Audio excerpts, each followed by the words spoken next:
Good evening, everybody, and welcome to Pop Go the Writers. I'm Dan. That's Jim. This one right here is Jim. Yeah, we just assume that people read the name things and know what's going on.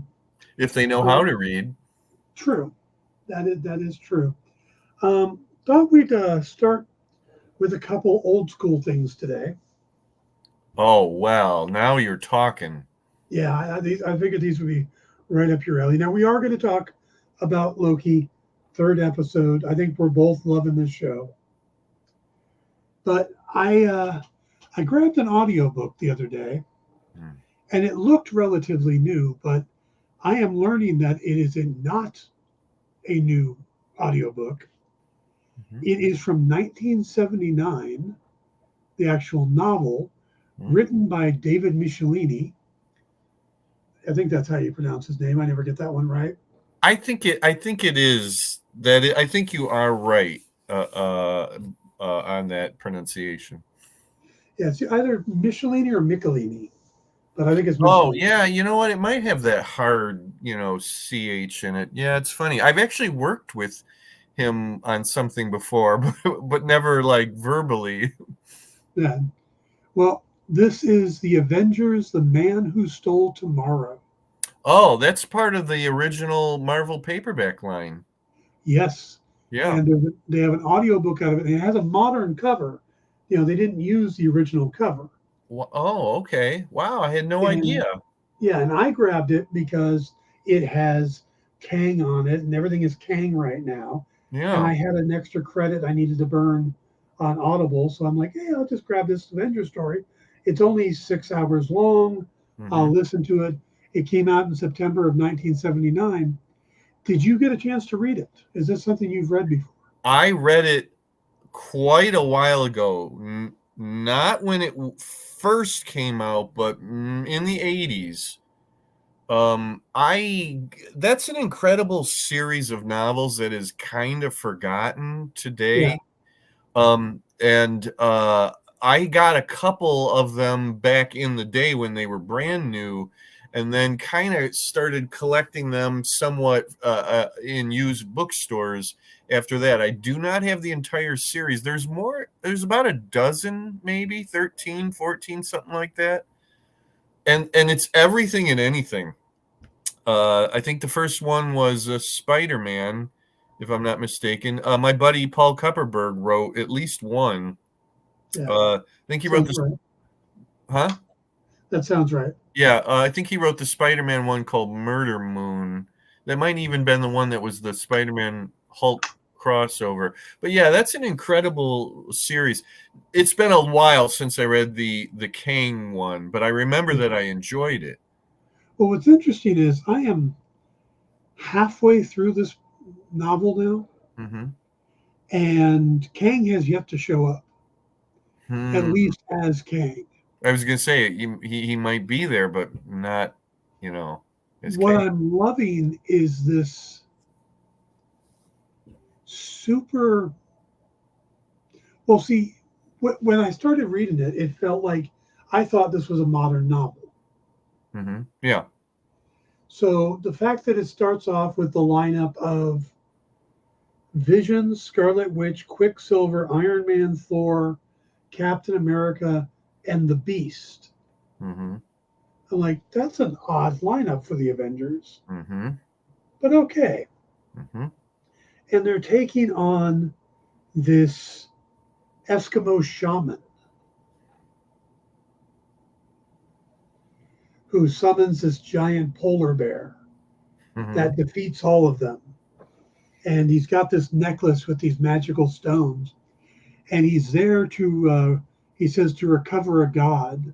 And once he's defeated all of them and he takes his prize with him, the rest of the Avengers, when they wake up, are a little stunned to find Thor still with them.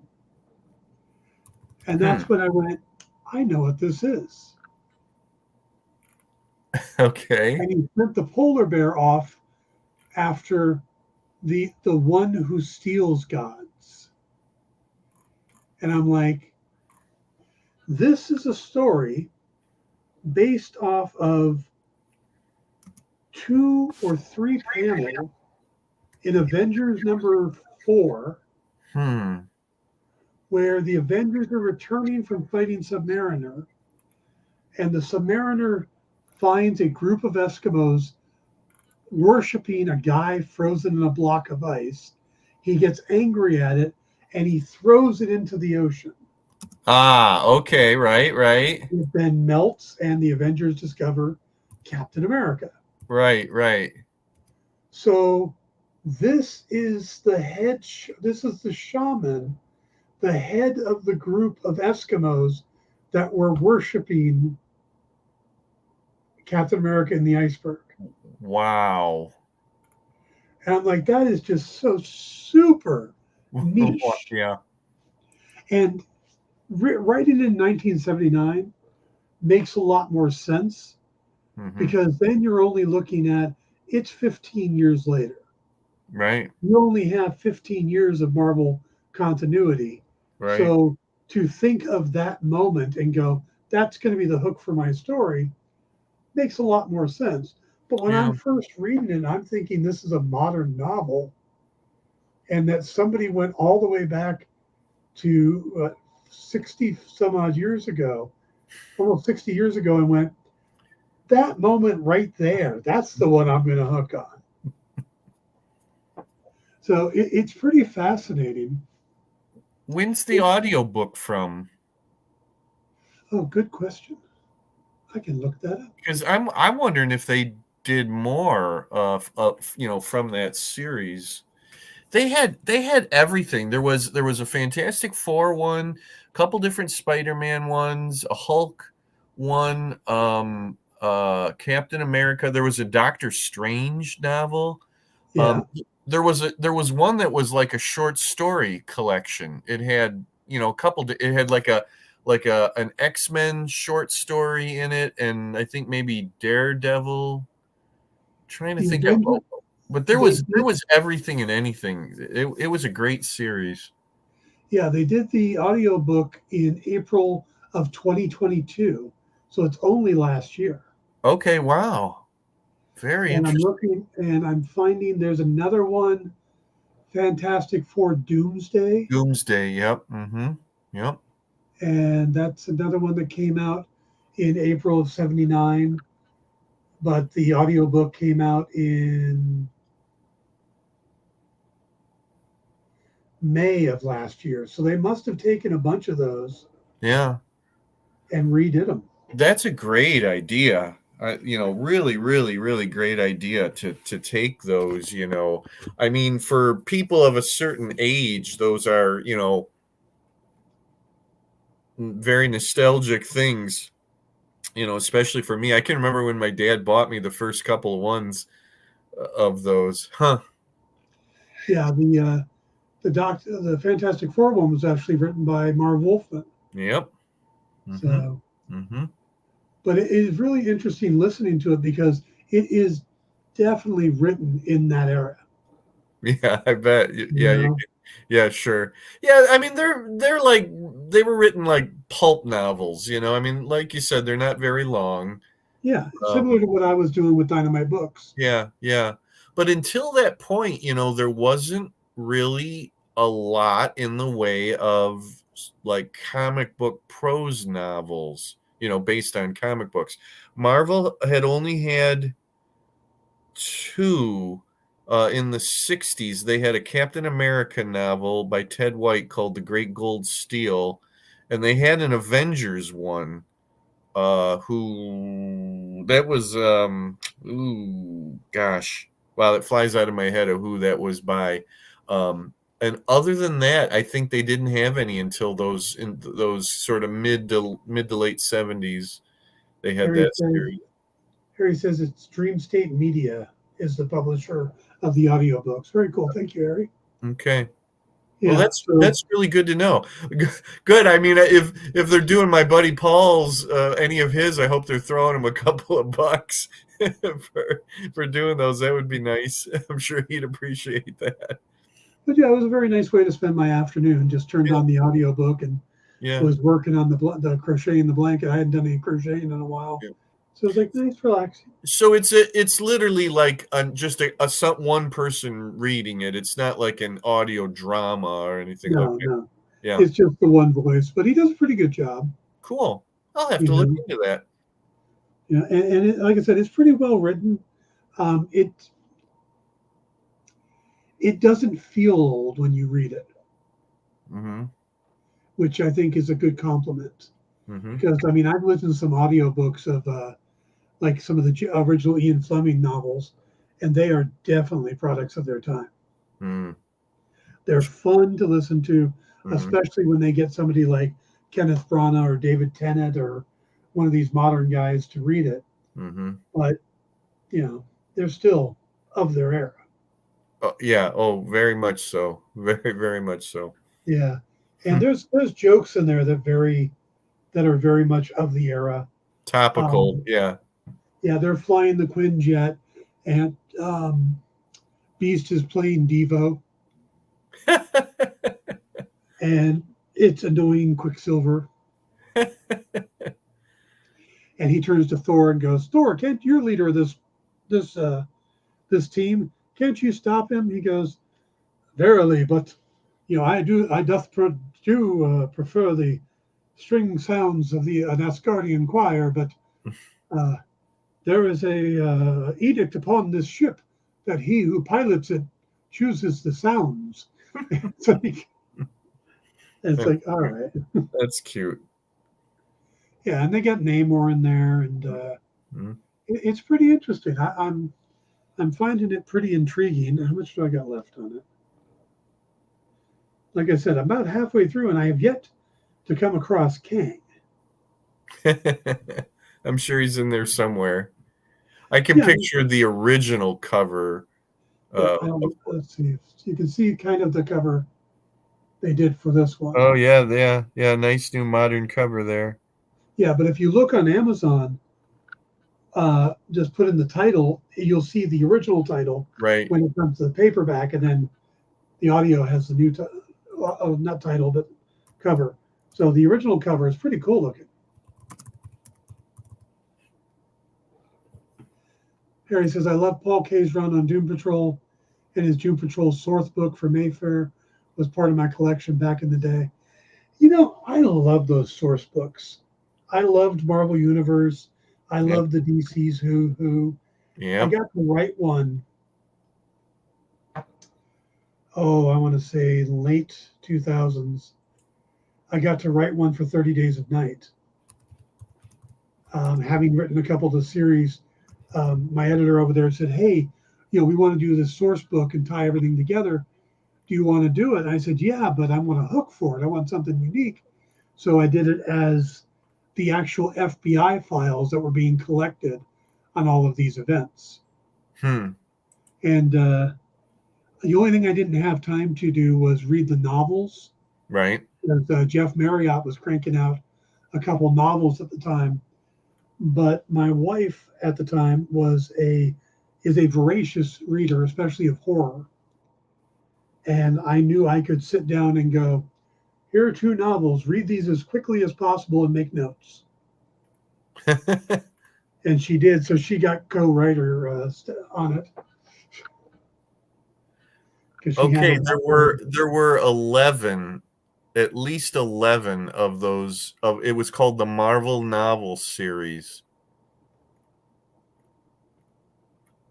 The first one was a Spider-Man by Len Wein and Marv Wolfman together. Wow. Yeah, second one was Hulk. There was a Captain America Fantastic. There was an Iron Man one, Doctor Strange, another Spider-Man. The one that's just called Marvel Superheroes has got several stories in it. Avengers, Hulk and Spider-Man together. Wow. Blast from the past. Yep. So yeah, it's kind of weird that I found that just because they decided to publish audio versions of them Yeah. after 40 plus years, 44 years, After a few years, yes. after a day or two, yeah. But no, they're really interesting, and but I thought you'd get a kick out of it. But just the idea that they're hooking off of two panels, two freaking panels where Namor throws them in the water. I love stuff like that. Yeah. That reminds me of the there was a series that Kurt Busiek did called Untold Tales of Spider-Man that was kind of in between issues of Amazing Spider-Man from the from the 60s, the Ditko and Lee stuff. I like stuff like that. Yeah. That's fun. So speaking of moving on to our second topic, it is Steve Ditko. Tom How did I know that? Wow. Well, Tom Brevoort shared a video that got posted to YouTube, and I should get more info on this for a second if I'm going to actually talk about it. But it's a new interview that the webpage Comic Book Historian did, where Alex Grand is the comic book historian. mm-hmm. He sits down in Ditko's original family home Mm-hmm. and speaks to Ditko's brother Pat and nephew Patrick. Mm-hmm. And it's a oh wow, I thought it was a 45-minute interview. It's an hour and 48-minute interview, which I listened to almost all of it. His brother has to be kind of older now, I would There think. was let's see, there was, according to the interview, he was 11 when Ditko went into the army. So there's like an 8-year difference between the two. Ditko died a few years ago at what, 95? So Patrick's got to be in close his to 80s. 90. Yeah. Late 80s, yeah. So, Hmm. but they shared a lot of stories about him growing up. But the thing that I took from it, and I don't know if this is what they meant to give us from it, but that Steve was a bit of a difficult guy. What, are you trying to be funny or No. Okay. Because normally, I mean, that's what legend has it. yeah, I guess I look at it this way. I'm so used to how it was all portrayed in the beginning. Steve was shy and didn't want his picture taken, stuff like that. And then the whole thing and then all of this comes out later with Stan and Jack and Steve and all the infighting and stuff. But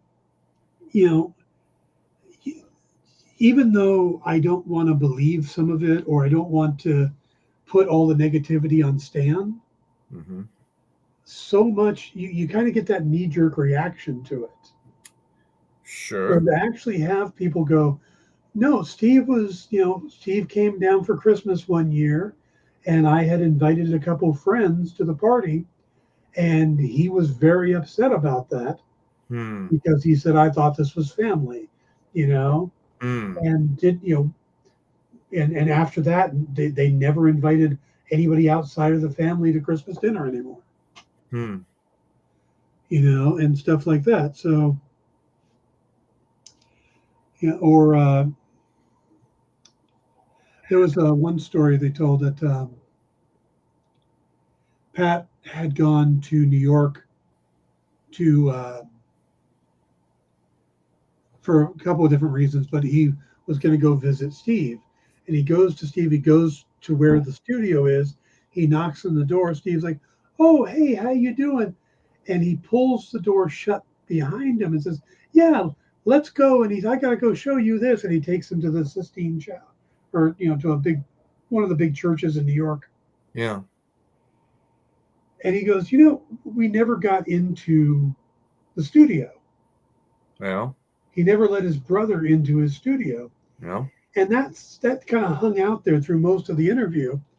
And then later on, they were talking about there was this era where Ditko had a studio mate, Eric.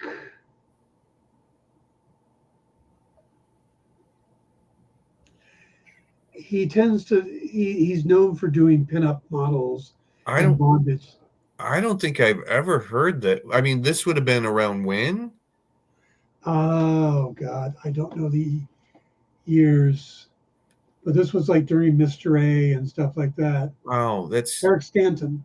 that's shocking that he would have, you know, been able to have somebody. I mean, that's funny. If what you're saying is he wouldn't let family into the studio. Yeah. It's Well, Eric Stanton was a bondage artist, okay. Mm-hmm. and they shared a studio from 1958 to 1968. Hmm. Okay. So If I've heard that before, I've forgotten it, but yeah, I very hadn't heard it either. That yeah, was very news to me. interesting. I mean, I recognized the name Eric Stanton when they said it, Yeah. and then I Googled it, of course, to kind of, is that who I think I'm thinking of? Hmm. Yes. You look at his art, you're like, yeah. That name doesn't sound familiar to me. He didn't do mainstream comics. He did Yeah. Yeah. underground Yeah. adults, Sure. you know. Did you ever And hear he that story about and there's actually a book out of it that Joe Shuster, the co-creator of Superman, he was a fetish artist on the side. yeah, and I believe there's actually a line he did of Superman-esque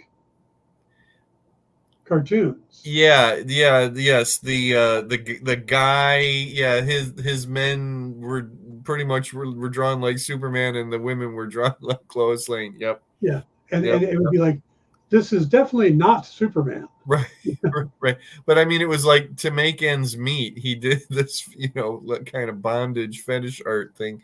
So, Well, I kind of got the impression from the interview hmm, that perhaps Eric had an influence on Steve in that era, and that there's some Steve Ditko bondage art out there. oh, oh, I thought you were going to say he influenced his thinking that might have led, more to that whole objectivism thing. I didn't get that impression. Actually, I got the impression that that might have been what finally had them go separately. Okay, so there's probably like comic book historians now who are scouring bondage and fetish art, trying to say, does that look like Steve's work right there? Yeah. Who do is there a formal Steve Ditko estate? Like, do we know who's in control, if anybody? I mean, or did Steve's will leave anything to anybody at all as far as control of the art that he would have owned? Anything later. Uh, well, there is a story here about his estate suing to regain Spider-Man. So there is. Oh, I assume it's this family. These family members are, like the nephew maybe is. I've Yeah, heard about the nephew, all along that's about the closest. Well, I hadn't really heard much about his own brother, but more about the nephew than anything. yeah. And he's also an artist, Hmm. and the brother was actually a architect, Huh. or is an architect. So art and creativity runs in the family. The reason I brought that up about the estate is that now I did not hear or watch this interview that you're talking about, but it almost sounds like his own family is actually saying things that are more or less negative No, no. See, about Steve. it's a very frank Mm-hmm. interview, but it doesn't come across like a negative one. Okay. Yeah, Pat, I mean, it's not like we all have been thinking of the rosy picture of Steve Ditko's, life or anything like that. I mean, we knew he was an oddball, to put it mildly. yeah, but Hmm. It's a very odd interview because it's very informal.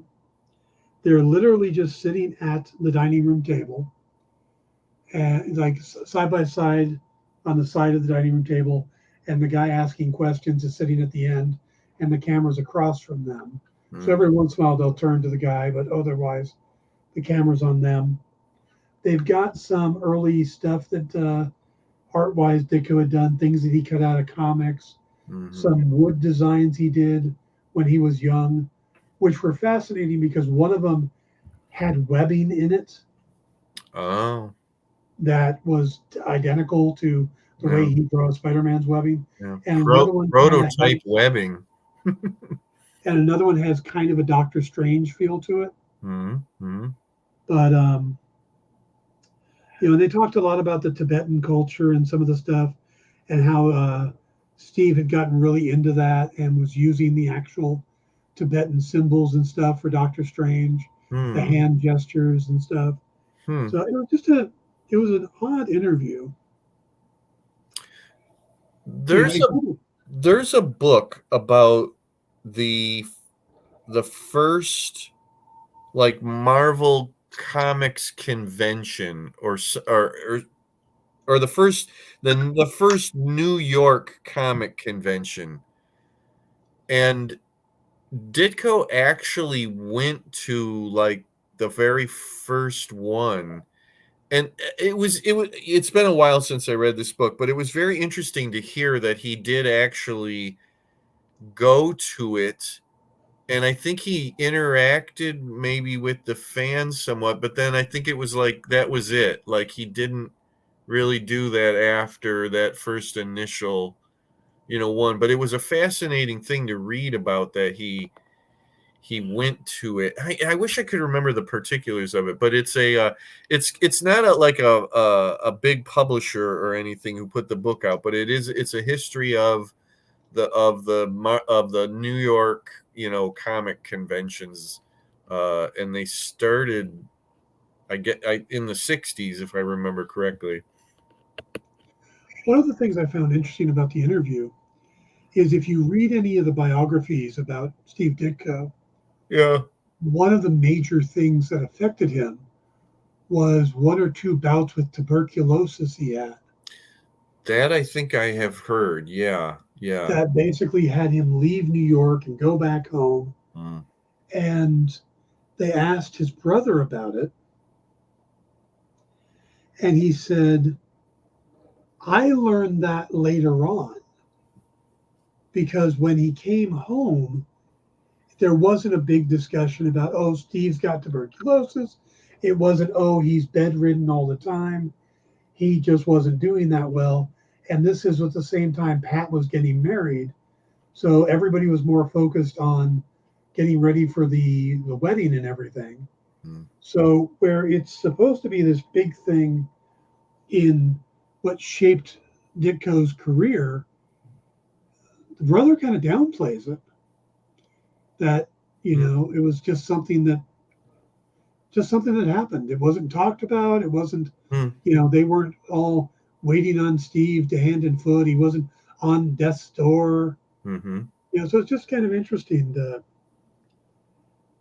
I remember reading a Ditko biography quite a few years ago now, where that was one of the big things about it was the tuberculosis. Mm. And to hear it from his brother's point of view is just like, yeah, it's just a thing. Well, I mean, maybe that was a lot of that came from Steve himself, that he might have, didn't want people fussing over him, or he just wanted it. Maybe it was so deeply personal or even embarrassing that he just, he wanted it kept quiet and didn't want the family talking about it or Yeah. anything, like that. I must admit, I mean, compared to Kirby, I've never really,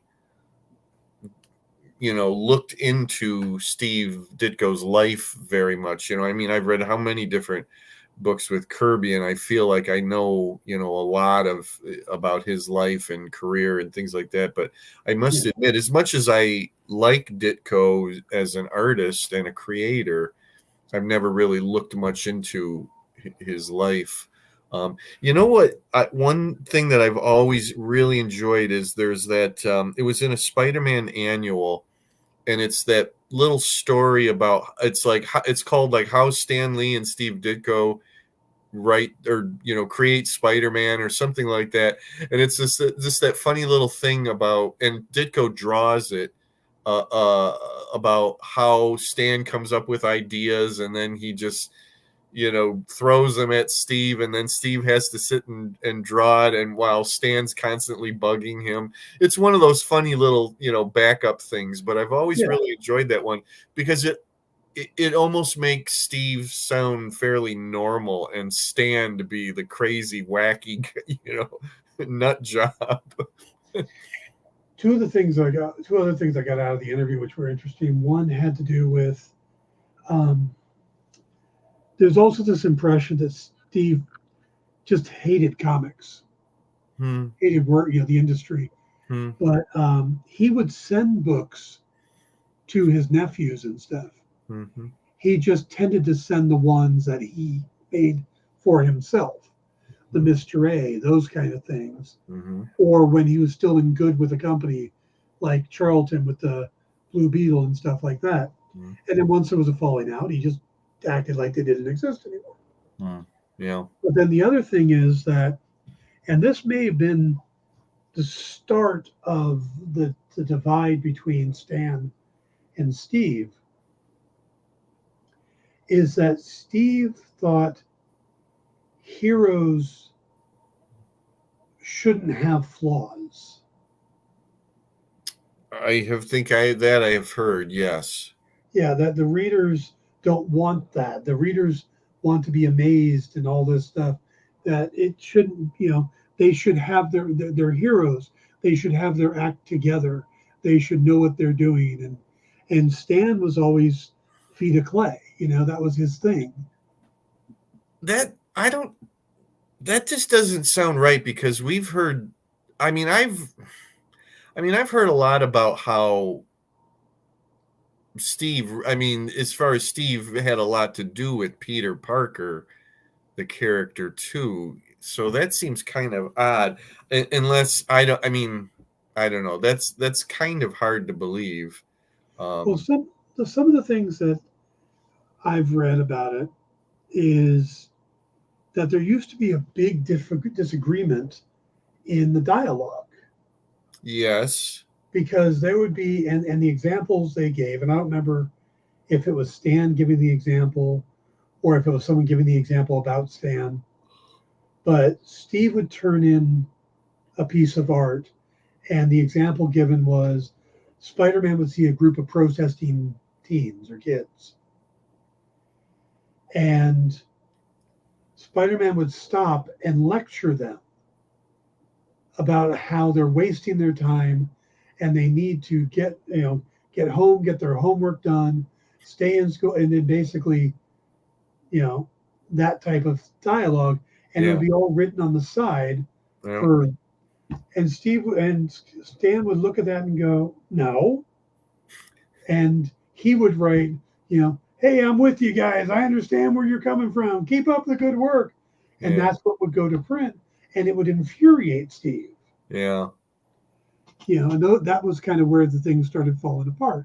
That's the Stan Lee and Jack Kirby situation also that is still hotly debated now. There's an entire book on that called Stuff Said, which is a comparison between Kirby's penciled art with the notes on the side, and then what came out, what Stan would do to it, and the differences of storytelling and dialoguing. Yeah, I mean, this goes back to that whole thing that we've gone into, more than once, which is, you know, Stan setting the tone for the Marvel universe, and if you take him out of the picture, what do you have? Yeah. You might not necessarily have all of this, these heroes with flaws and things like that. You might, I don't know. It might have been a duller universe, or not the one that we know of today. That's yeah. The greatest defense for Stan Lee is simply looking at how Jack and Steve did without him. Yeah. Yep, it's And true. Jack created a lot of amazing characters when he was over at DC and stuff like that, but none of them did well. None of them are headliners. No. Yeah, Yeah. I mean, the It's it. most popular is probably Darkseid. Of Jack's, yes, but even at that time, the new gods were not setting the world on fire. He got You know, canceled after a year. Yeah, I think of Ditko's stuff, and the as fascinating as they are today, the Creeper wasn't setting the world on fire. Hawk and Dove were not setting the world on fire. I'm trying to think of something else, that. Those are the two big that he really did over there. Hmm. He did Blue Beetle with Charlton, Right, and right. all he did there was create a new version of him. Yep, yep, But yep. yeah, I'm with you on that because though I still want to write a buddy cop miniseries with the Creeper and the Demon. Yeah, that's wonderful. I am all over that idea. I want to do Yeah. that so bad. That's pretty interesting, because that's about the of the creations of those two guys. That's about a comparative level of popularity, or whatever you want to call it. I like Etrigan much more than I like the Creeper. I've never really was into the Creeper very much, but that's pretty funny. That would work well. Steve Niles did a really good Creeper miniseries that doesn't get talked about much because of the artist that was on it. Hmm. Uh, was discovered to have questionable things on his computer. Oh, okay. The Yeah. piano. Yeah. Yeah, I know the story. Yeah. yeah. But I think Steve did a good job with it. But yeah, like I said, I've always wanted to do something with the Creeper, and I think Creeper and Etrigan would make an amazing pair. Well, I don't think that much is being done with them right now, so get in there. If I knew any editors at DC, I'd be, hey, remember me? Hey, how you doing? I Every think time I you have to get in line behind Tom King, who seems to be the one to take on those type of characters and then do PTSD stories about them. it goes to me, it goes back to a free comic book day signing I did with Steve Niles and Jeff Johns, and I spent the day talking to Jeff. And near the end of the day, he goes, "So you doing anything over at DC?" I said, "How can I? You're writing everything." Right. Hey, are you followed at all the whole thing about Ghost Machine? The I saw a little bit of that. I'm pretty fascinated by it. Yeah, I kind of wondered what your take, was on it. That they're all exclusive to that. Yeah. Um,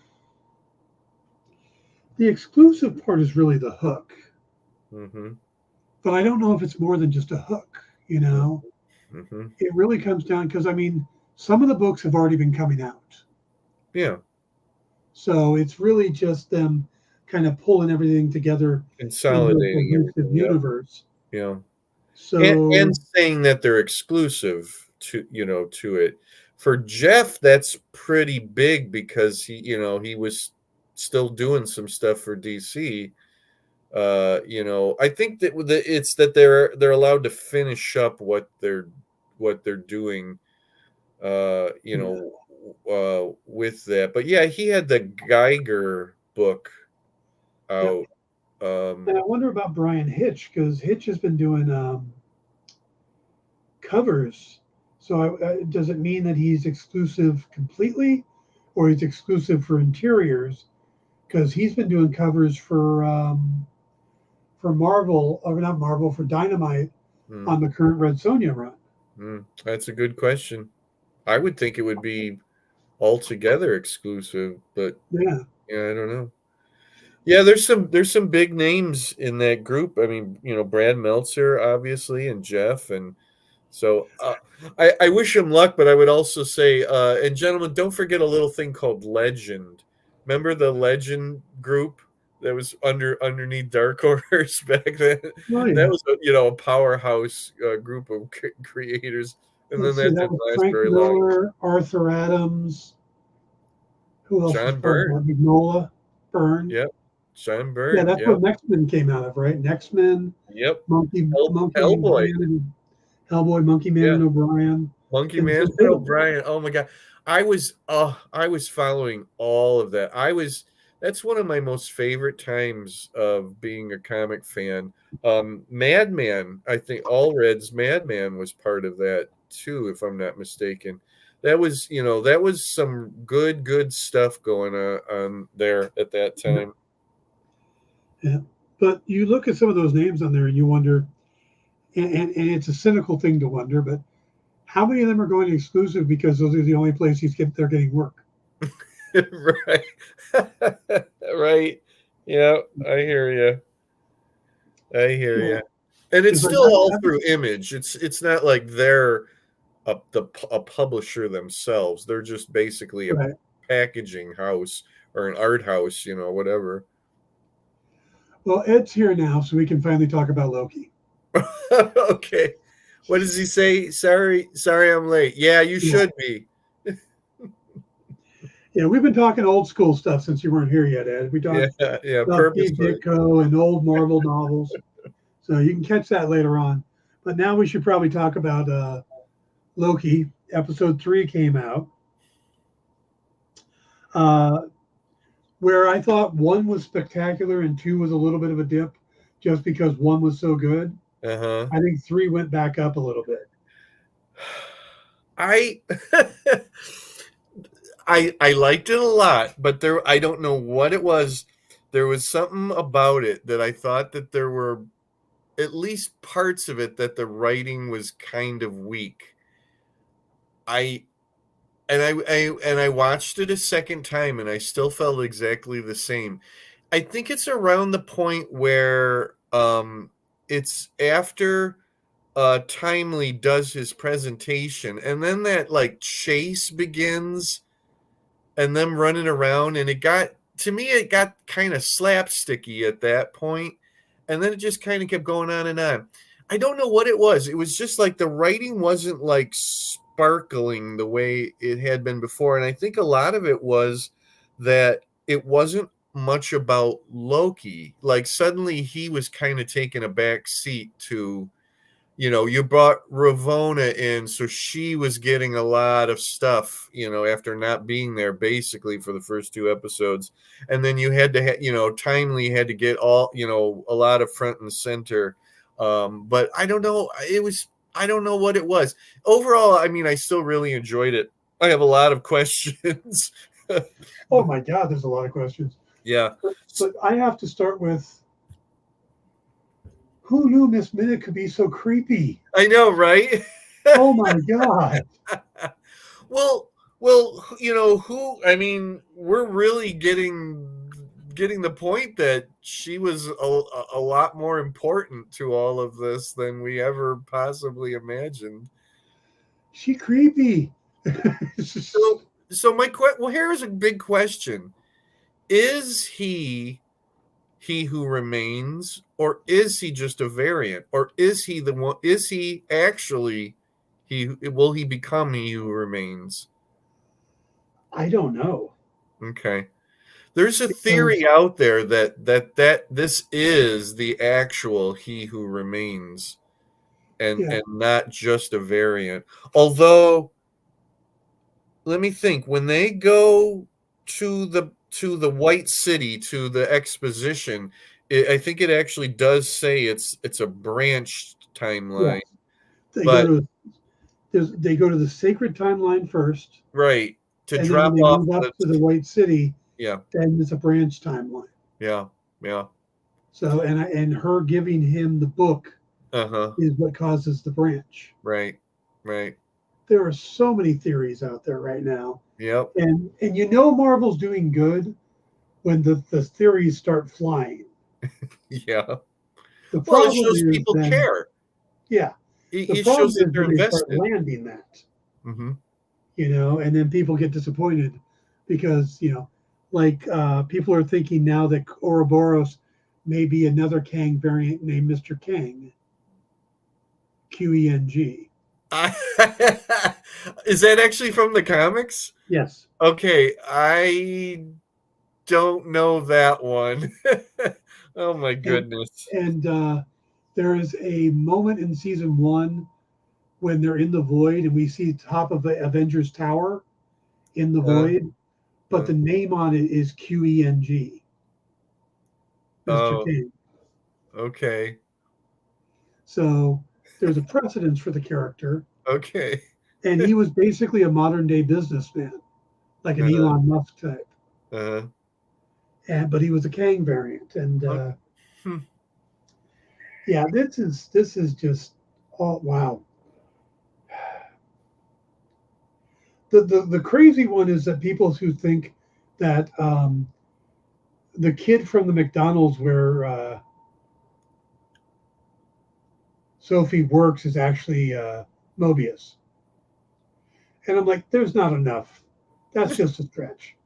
They didn't give us anything that actually Wow. I mean, was that an Owen Wilson. Wow, wow. yeah, yeah, I, I don't even know what to say about that. I don't know. That's like people who have a lot of time on their hands, I guess. I mean, I was able to watch this thing twice, and I thought that was devoting a lot of time to it. But um, sometimes a cigar is just a cigar. Yeah, This is not a pipe. Or not everything is something. I yeah, guess. yeah. And I always go back to everything that Marvel has done. They have taken the simplest route. Hmm. They haven't gone as convoluted as the fan base does. Yeah. It says Victor seems more like an old school or textbook Kang to me. Yeah, I could see that. Yeah. Here's the other thing. I did feel like Majors was maybe going a little overboard with the characterization of Victor Timely. Like I wasn't sure what it was that he was doing, and it seemed to change. Like at one point I thought he was just like he was a stutterer, but Yeah, it's not that. I think what it was for me is that there were times where that thing that he's doing got distracting. Like he was going too far over the line to make sure that that character was different from He Who Remains and different from Kang the Conqueror in Quantum Mania. And I thought he could have dialed it back somewhat and still have had a unique character. And I get it, he's an actor's actor and all of that. It's just I didn't care much for that all that stuff that he was doing with that. I'm, I'm, I'm I'm I'm fascinated to see where this is going to go. Do they actually get him back to the TVA, and is that a huge mistake? Once he's there, yeah. does that just set it, into motion events that are I don't know. The other thing is that we've been getting shows and movies that don't seem to have a Ahsoka is a really good example of this, although that's not Marvel. It doesn't have a completely satisfying ending because it's only a part of the bigger thing. I'm hoping there's some. I hope it doesn't really feel like things are left hanging at the end of this, season. They are saying that this doesn't set up like a third season. Okay, This good, is supposed to be self-contained. good. Um, I didn't get a. I actually was okay with his performance Hmm. because I look at it as that he was a stutterer. who wouldn't have gotten any help in that era, Yeah. especially as a young black child, Yep. Mm-hmm. Mm-hmm. that he would have to find his own way, his own to get past it, and that cadence is probably something to help him with his stuttering. It says, "I want to see Loki and Mobius riding a tandem on the bike." It is in the background. There Ah, is a second of them pulling up on it. but I think that's foreshadowing their eventual riding on uh Jet what's it ski. called, the jet ski. I think that's what that's foreshadowing. Yeah. And because I have a feeling that we'll eventually get the exact same scene, with everything, with Loki going, no, Yeah, the whole thing all over again when they finally, yeah, get to that.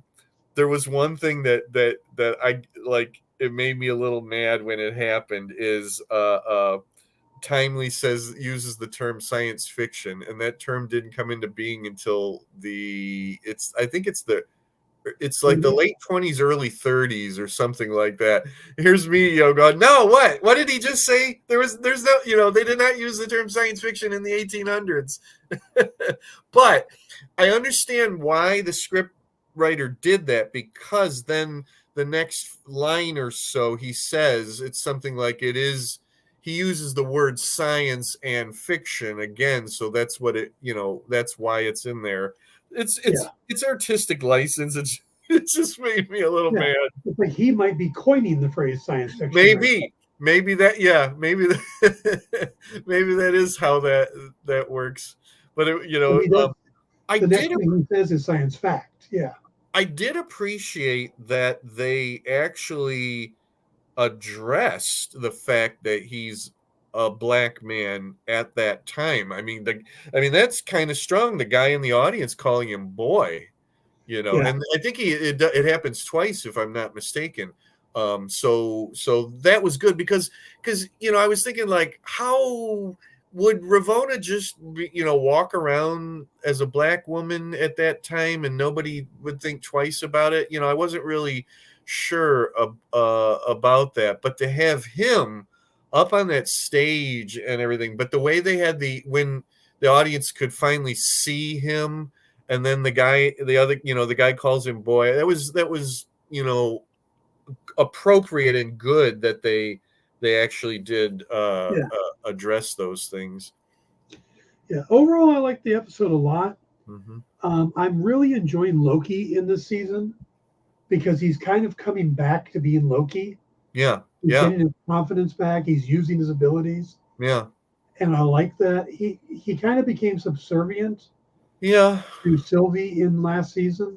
yeah, I do like how the tables get turned and Sylvie's standing over Victor, trying yeah, to kill a variant who hadn't done anything yet. yeah. So I think the one thing that's going to be the biggest challenge for them is the amount of characters that they have. They have more than last time. I mean, they've added in Victor Timely. That's a big character.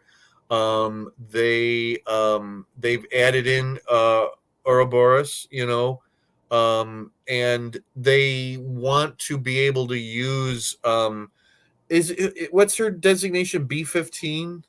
yeah, They want to be able to use her more, so they've got a lot of kind of high level characters, and they have to be, I think, careful that again Loki doesn't get lost in it, and I feel like he did in this last one at times take a back seat to what's going on. I just, every time he and Sylvie are on screen together, it just kind of rips my heart out, because I don't want them to be like that, to each other. And I'm hoping they can find some better ground. I gotta plug my laptop in. It I needs to got to be tell charged. you, as we're talking, the idea that Ouroboros could be a Kang variant is really kind of starting to feel more and more like possible. I don't want. No, I don't want that. It's only 6 episodes, Ed. I know it just, but it makes a lot of sense because who created the TVA? Kang, or He Who Remains. Yeah. Yeah. Who built all the stuff in the TVA? Yeah. OB. Who wrote the book that then Kang or that Victor ends up doing? It's OB. I I I feel like he was taken just like everybody else, was taken. Well, wait. What if he turns out to be a Loki variant? I mean, you know, it would make more sense if he's a Mobius variant for that matter. I just know I really hope he's his own thing and that he also had a life, No, I'm with you on that, but it just logically it is starting to make sense because Kang created the TVA, but Mhm. we're finding out this season most of the stuff was all created by Obi. Yeah. Here's who he's really a variant of. He's a Casey variant. I mean, they're both Yeah, nerds, right? yeah. they both they both seem very happy around each other. Ed says, did you notice Victor had a giant arc reactor in his lab? I didn't see that specifically. It's interesting, but no, I That, didn't see that specifically. no, but that thing that he holds up that says that's the culmination of his work is the chair, is King's chair from Quantum Mania. Well, no, what he holds up is actually, he talks about in the book earlier, it's the device that allows the loom to basically handle more capacity. I thought it was his time chair thingy. Oh, it looked like that. I know it did. It threw me off too. And then watching some of the Easter egg videos, Okay. Well, there's a the one scene that I where watched really did think that it was. they show in the book where he's pointing to Ravonna right before she says partnership, Oh, and it's got the loom, but right above it is that device, and that's what he's actually pointing at. And he refers to it as it's basically some kind of expander, oh, okay. and it's what he needs to fix the uh, the TVA loom. Okay. Okay. So where are we at the end of the episode? Let's see. Ravonna has been thrown to the end of time, Yeah. and I love the shot of the corpse of he who remains. That was great. It's often being asked this question of, if that is the end of time and time doesn't pass there, then how is his body decomposing? these nitpickers. Come on, it made for a great visual. Oh, it did. It did. And I love the idea that Miss Minutes knows something about Ravonna that's going to piss her off. Oh yeah, yeah, yeah. Um, I had an idea, or shoot, I thought I had an idea of what that. It it it might be that she has had an actual relationship with Kang, or He Who Remains, and then that's been wiped, out of her memories, and that would make her mad. Uh, Yeah. I think uh, that goes with the recording that Loki found yeah. in So episode 1. So who is Victor with at the very end of the episode? He's with Loki and Mobius. Yeah, they're going to the TVA at the very end. Okay, okay. So they're gonna do it, and then is Sylvia's with them? Is that right? No, she stayed to send Ravonna. That's it. So Okay, she told them to go, that's and right. then sent Ravonna to the end of time. That's right. That's right. So we have what, 3 episodes, right? Yep, halfway. 3 in, three more to go. Okay, we can do this. Yep. Don't know where the hell they're going. I'm actually trying not to come up with theories on this one Uh-huh. Uh-huh. because I really just want to enjoy it. Yep. I really just want to soak in the magic. Yep. Yep. You know. Yep. Plus, I'm so sick of these the negativity that goes with a lot of these Easter egg videos. And, Yeah. I don't get that much in the one I watch the Screen Crush, and they don't do it necessarily in the first ones. Like sometimes they'll put out extra ones, and they'll do some of that yeah, dumb, like biggest mistake ever made or anything like that. But the first few ones, the Ryan, the guy that does them, he seems to really be enjoying the show. yeah. So But he really hated Secret Invasion. yeah. Ed says, "Is Miss Minute hot to trot for Victor, or did I misread that?" You did not misread that, and I don't know how anybody could misread that. Yeah. That is one of the creepiest things. Yeah, she actually when she rushes at him right before he does the tempad thing, she says, "I love you," and he goes, Yep. "Ooh," and then he's like, "Oh, phew." Yep. The Crazy. big thing is going to be Wednesday. Wednesday is Jonathan Major, the next court case for Jonathan Majors. Oh, is it? Okay, I wondered when that was coming up. Oh, okay. Yeah, I am so hoping that this ends up going away because everything seems to be all over the place. There's a lot of questions, Yeah, and just for his sake, for Marvel's sake, I kind of hope it moves on. And yeah. I I saw somebody online on Twitter say like, how could he be guilty and be that good of an actor or I can't remember how they worded it, but it was kind of funny. It's like, he's such a good actor, he can't be guilty of whatever's going on with that kind of stuff, but he's getting almost universal praise, for all of this stuff, and oh yeah, especially this year. yeah, these characters are so different and Hmm. all quirky as hell. Hmm. Yeah.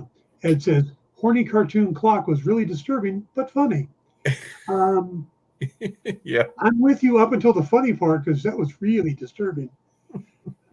I just like the way she turned into like an 1800s version of herself, and then as a giant monster. Yeah, it became a Pac-Man ghost. The White City was just beautiful. I mean, there were so many shots that I was looking at going, what did they actually build, and what is, the whatever that thing is called, the The cyclorama volume, thing, the what's it called? the volume. The volume, and I'm looking at it and going like, my God, did they really build that Ferris wheel, for this? Yeah, And Marvel doesn't shoot on the volume as much as Star Wars does. okay, but well, what they're doing is just fantastic, and I got to tell you, full points for the mention of H. Holmes. I was like, what? Did he just say H. Holmes? Yeah, Oh my God! Oh my God! And if yeah, but anybody out there has not read the book The Devil in the White City, please, read that. It's a nonfiction book, but it reads like a novel.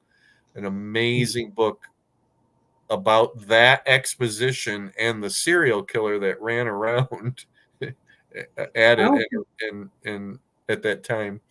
I also love the fact that they plugged Cracker Jacks that were Yes. introduced at that fair. Yeah. And I learned that from that book. Yeah, Yep. Yep. Oh, and the whole thing with the Norse pavilion. Thor's not Balder that the tall. Brave. Yeah, Balder. No one even knows him. Yeah. Yeah. Well, that's such a funny joke because he was supposed to be in like every Thor movie and they kept getting cut out. It's funny because it is actually quite a glaring omission. Yep. As much as he's been in the comics, You yeah. got to What are find you talking about? miniseries. Balder the Brave? Everybody heard about him. Yeah, yeah, and he was supposed to be in Multiverse of Madness too. Uh-huh. Yep. Yeah, Daniel it's one Craig. of the Illuminati, right? Yeah. That poor character. Yeah. All right, I think we're going to wrap it up there. Okay. We will catch up again next week when we have more Loki. And well, next week should be around Halloween, right? Let me take a look at my calendar. The 29th. Yep. so we can talk a little spooky stuff that day too. I've been watching a fright film every single day this I've seen month. that. Today I watched Omen 3, The Final Conflict.